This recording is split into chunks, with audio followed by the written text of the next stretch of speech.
मंचावर उपस्थित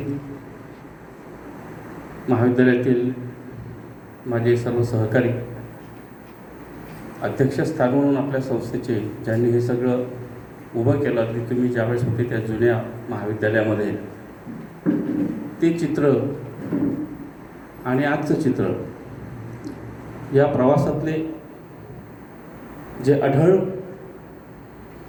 प्रवासी राहिले त्यांना तुमच्या बॅचने अध्यक्षपदाचा मान दिला होता. आदरणीय धवळ सर, आमच्या शिक्षण मंडळाचे सचिव साहेब,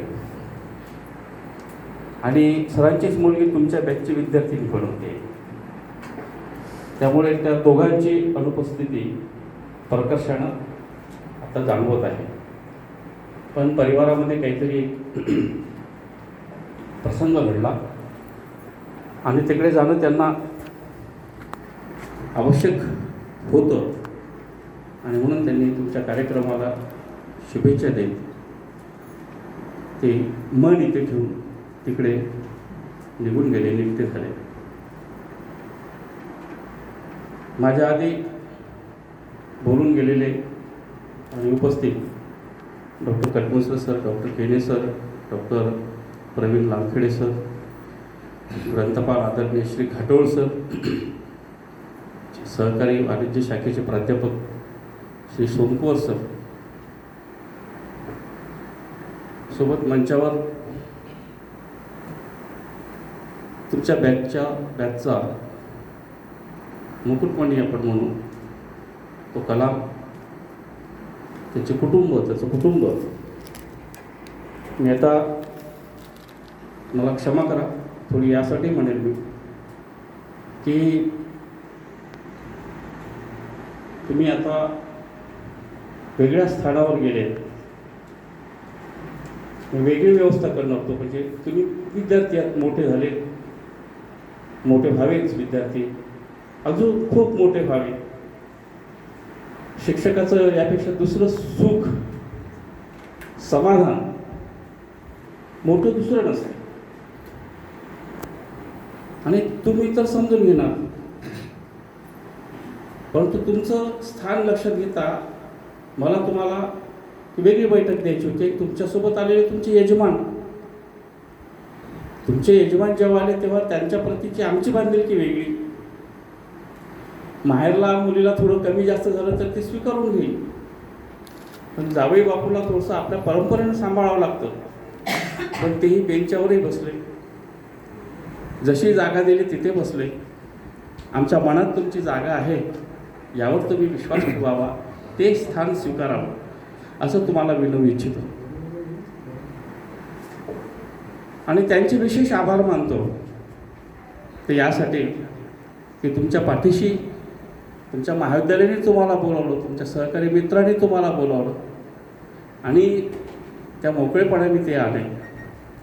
हा मनाचा समजूतदारपणा शिकून आणि आयुष्य जाऊनही माणसाच्या ठिकाणी येतेच असं म्हणता येत नाही बरं. आणि म्हणून अशा मनाची माणसं ती फार मोठी असतात. आणि मला असं म्हणायचं की ही माणसं तुमच्या कष्टाने, तुमच्या प्रयत्नाने, तुमच्या सभ्यतेने, तुमच्या संस्काराने, तुमच्या शिक्षणाने, तुमच्या सद्गुणाने तुमच्या आयुष्यात आले आहे. आणि म्हणून मी त्यांचा आदरपूर्वक इथे उल्लेख करतो. तुम्ही आमचे अतिथी आहात. मग खूप बोलायचं होतं पण वेळ खूप झाला आणि बोलता बोलता प्रेमापोटी विसरूनच जाते माणूस.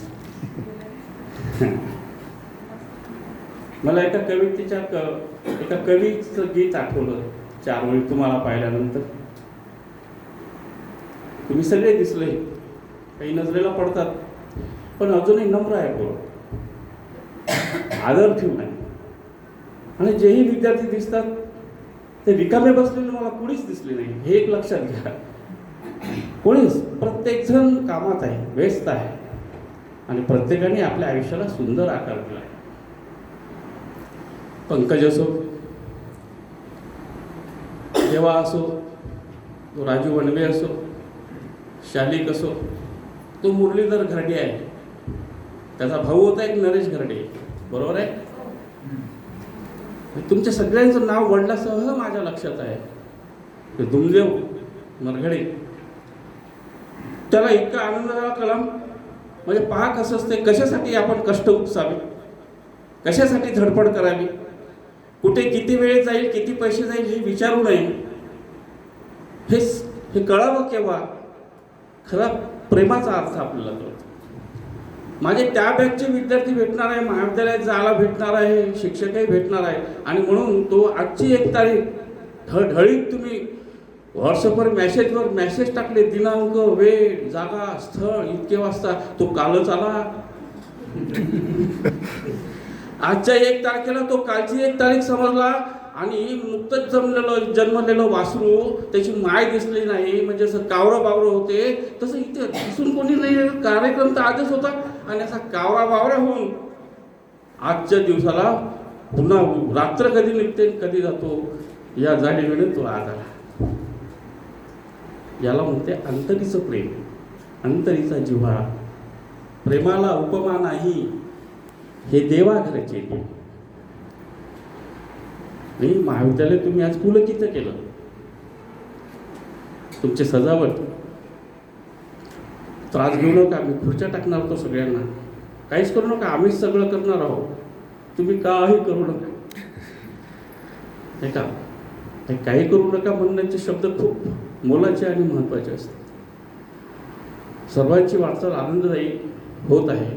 1993-94ची बॅच कसं असते, बरेचसे विषय निघले. खोडकर होते मुलं, मला चांगले अनुभव आले सुरुवातीच्या काळात. खोडकर का होते, त्याच्या मागचं मानसशास्त्र वेगळं होतं. तर मानसशास्त्र असं असते की चांगले पोरं घरात जन्माला यावे. आणि आता काय कोणाच्या पोटी लेकरं जन्म घेतात ते मायबाप कसे मिळतात काय सांगावं, ते प्रारब्धानं घ्यावं लागतं. आता ते मुलं खोडकर का, त्याच्या मागचं मानसशास्त्र असं होतं. त्यांना शिकायचं होतं, खूप अभ्यास करायचा होता, पुस्तकं नसायचे, ग्रंथालय पाहिजे, ग्रंथालय नसायचं, वर्ग खोल्यात थोडंसं मनाला प्रसन्नता देईल अशी जागा असावी, ती जागाही नसायची. आणि मुलानं घरात इच्छा व्यक्त केली आणि पोरांना जर भेटलं नाही तर पोरं तोडफोड करते. आई वडिलांनी चांगलं म्हणत नाही, लक्षात घ्या, हा मानसशास्त्राचा नियम आहे. पण तरी शेवटी मायबाप आहेत, जी आहे परिस्थिती ती सध्या तर काही बदलवता येत नाही. ही परिस्थिती पोरांनी स्वीकारली त्यावेळेची आणि त्या परिस्थितीतून ते निघाले. आणि लक्षात घ्या, जो प्रतिकूल परिस्थितीतून निघतो की नाही तो स्वतःचं अस्तित्व घेऊन उभा होतो जीवनामध्ये, आणि अस्तित्व घेऊन मुलं उभे होते. प्रत्येकाने आपलं स्वतःचं अस्तित्व उभं केलं, विश्व उभं केलं. कलाम, पंकज, दीपक, तो राजू वनवे, हा साटकर, अर्ध्यांना नोकऱ्या मिळाल्या असेल, अर्ध्याला नसेल मिळाल्या. पण नोकऱ्या मिळाल्या नाही म्हणून आत्महत्या करणारे पोरं एका कॅटेगरीत, आणि आमच्या महाविद्यालयाची पोरं स्वतःच्या कॅटेगरीत उभी आहे. आम्ही काहीच दिलं नाही, तुम्हीच मिळवत गेले. परिस्थिती शिकवत असते माणसाला. मित्रांनो, तुमच्या आठवणी कायम आहेत. आज मुलांना सर्व आहे, पण मुलांच्या पावलं त्या दिशेनं पडत नाही आहे, याची आम्हाला खंत आहे. ती खंत असली तरीही मुलांकडे लक्ष देण्यासाठी पालकांची आता जबाबदारी वाढली आहे. मला आनंद झाला, विशेषतः आनंद 2 गोष्टी झाला. आमची विशाखा म्हणाली की ती भावना वेगळ्यात बोलली आणि खरं बोलली. ती शिक्षण काही कामी आलं नाही, महाविद्यालयात शिकलेली एम.फिल झाली. आम्ही कधी विचार केला होता हे कॉलेजमधली पोरं त्यावेळी एम.फिल होईल, सर एम.फिल झाली, मध्य प्रदेशात नोकरीला गेली. होतं, खूप अभ्यास केला आणि डिग्र्या मिळवल्या, पास झाले केली. माणसाची परीक्षा आता इंटरव्ह्यूचे 5 मिनिट करतात. खरंच आपली परीक्षा होते का त्या 5-10 मिनिटाच्या इंटरव्ह्यू नाही होत. पण जेव्हा असं वाटलं तिला की जे विचारलं त्याचे उत्तर आले नाही बेटा, मग BA MA होऊन काय फायदा. पण BAचा फायदा हा होता की तुमचं फाउंडेशन पक्कं झालं होतं आणि डिग्री नंतर तुम्ही पुढे गेले होते. हा तो लाभ होता तुमच्या महाविद्यालयाचा. ज्योत्स्ना म्हणाली मी कोळीची आहे, कोळी तालुक्याला शिकली, हे त्याचं माहेरही आहे. आणि मग जिथे कुठे काम करते ज्या क्षेत्रामध्ये, शिक्षण क्षेत्रामध्ये, ते काम करताना माझ्या गावाची फाईल जेव्हा मला दिसते तेव्हा खालची फाईल मी वर आणते. म्हणून आमचे विद्यार्थी, आपल्या गावातले माणसं मोठ्या मोठ्या पदावर जावी, हे काम ते खालची फाईल वर काढून आणत असेल, हे जो अनुबंध आहे. आपल्या भाषेबद्दल आपल्याला जसं प्रेम असते, आपल्या गावाबद्दल प्रेम असते, आपल्या कुटुंबाबद्दल प्रेम असते, तसं आपल्या माणसाबद्दलचं प्रेम असते. आणि म्हणून कुण्या अधिकारावर जा किंवा कुण्या अधिकाराशी जवळचे संबंध असू द्या, आज हा एक लाभ असा झाला की ती MBBS झालेली मुलगी, सुजाताची मुलगी, तडफेने यायची ती कॉलेजमध्ये, तिची चालाची गती फार जास्त होती, वेगात चालायची, तिच्यासोबत अजून 2-3 मैत्रिणी असायची. तिची मुलगी MBBS, तिचा आजोबा एक चांगलं व्यक्तिमत्व आमच्या पिढीतलं. ही MBBS होईल मेडिकल कॉलेजची किंवा सरकारी दवाखान्याची जर मेडिकल ऑफिसर झाली तर सारा कुळी तालुका उद्धरून निघणार. आम्ही कशासाठी बोलायचं म्हणजे अरे येत चला, हे घेत चला 5-5, 6-6 वर्षात, हे व्हायला पाहिजे. कुणाची मुलं कुठे आहे, कोण कुठं आहे हे कळलं पाहिजे. वेळ नाही पण वेळ काढा. देवा खूप चांगला बोलला. कोण म्हणते वेळ नाही? मग कोणत्या गोष्टीसाठी वेळ आहे? वेळ कोणत्या गोष्टीसाठी? चांगल्या गोष्टीसाठी. वेळ कुठे जातोय आपला? एवढं आपल्या मनाला जर कळलं की वेळ योग्य ठिकाणी चालला आहे, तिथे आपण वेळ काढला पाहिजे. त्या शकुनची मुलगी,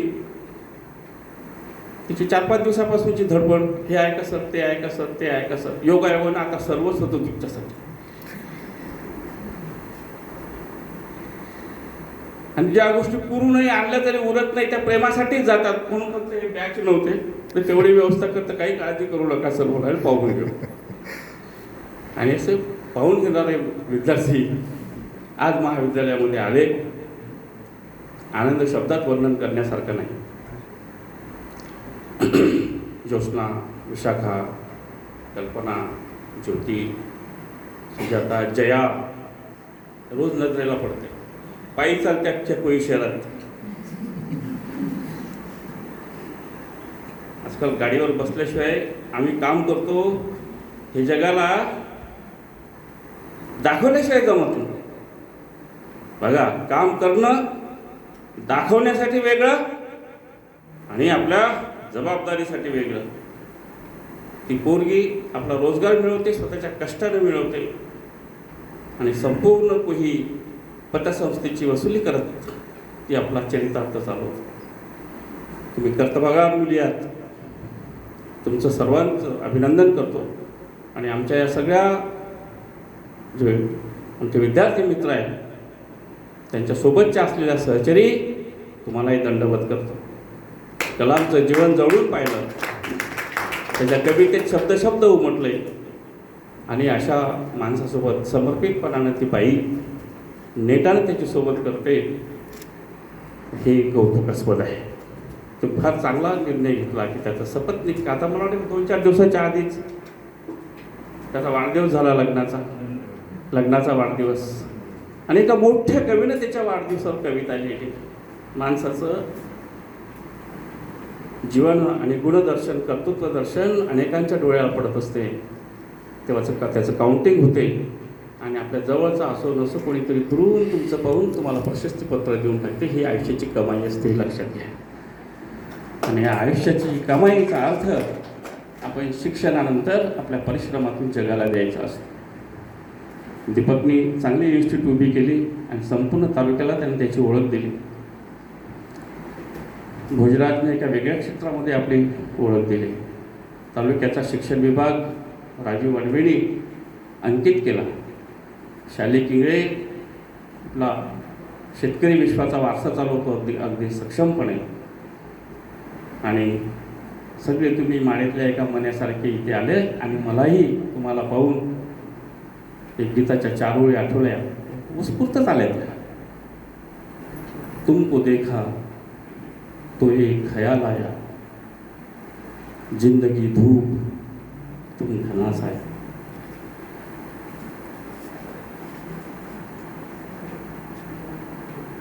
ही सावली मायेच्या पलीकडची असते, नात्याच्या पलीकडची असते, भाषेच्या, धर्माच्या, प्रांताच्या, संप्रदायाच्या पलीकडची असते.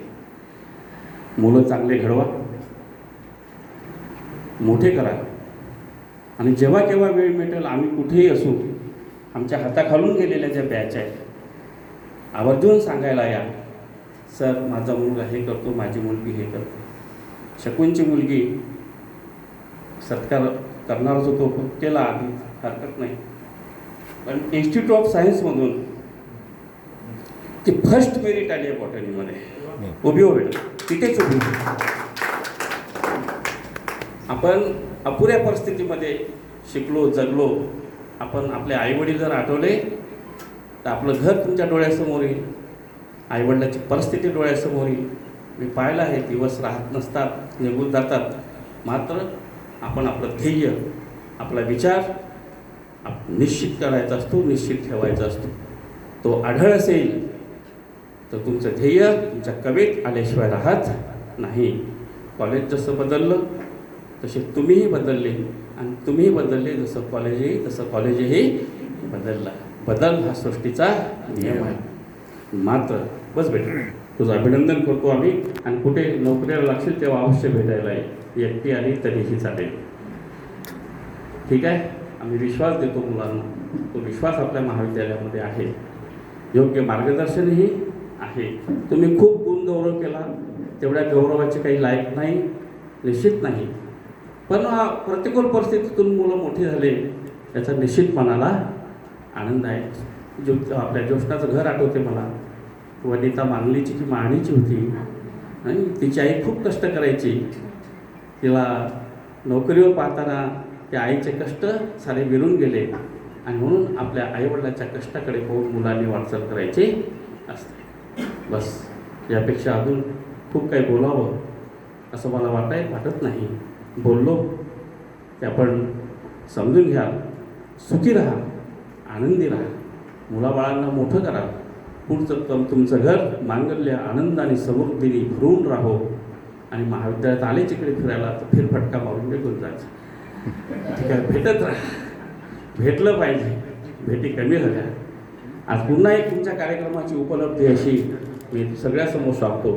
कुणालाच काही माहीत नव्हतं, पण आमचे घाटोळ सर आले ग्रंथपाल. जेव्हा बोलायचं असते की नाही, असे खूप बोलतात ते आमच्यामध्ये, एवढे बोलतात की महाविद्यालय संपून जाण्याचा वेळ जाते, निघूनही जाते, तरी त्यांचं बोलणं संपत नाही. पण सर थोडीशी इकडे या ना, असं जर म्हटलं तर ते केव्हा कुठे निघून जातात तर पताच लागत नाही. पण आज तुम्ही त्यांना बोलतो केलं, हे तुमच्या माजी विद्यार्थ्याच्या दुसऱ्या स्नेहमेलन क्षणाचं आणि दिवसाचं एक मोठी उपलब्धी आहे असं मी म्हणतो. आता हे न बोलणारे आमचे सर एवढे बोलतील, हे सगळ्यांना मागं लागतील. तर सरांसाठी टाळी द्या. आणि तुमचं सर्वांचं महाविद्यालयात स्वागत. थोडंफार कमी राहिलं असेल तर त्याला गोड करून घ्या. चांगल्या पद्धतीने जीवन जगा. जे अधिकार आहे, जी संधी आहे, कोणासाठी काही भलं करू शकतो याची आपल्यामध्ये जर क्षमता असेल, ताकद असेल, तर ती ताकद सदैव जागृत ठेवा. नव्या काहीतरी निर्मितीसाठी, कोणाच्या तरी भल्यासाठी परमेश्वर तुम्हाला बळ देऊ.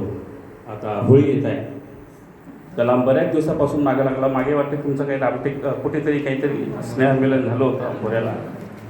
आणि स्नेहमिलन झाल्यानंतर मग मुलाची इच्छा होती का कॉलेजमध्ये यायचं. मग परीक्षा सुरू होत्या. त्याला वाटलं की सर तारीख नाही देऊन राहिले. आता सगळं शेड्यूल बदललं सगळं, बनसोड सर. आणि एडीपी 12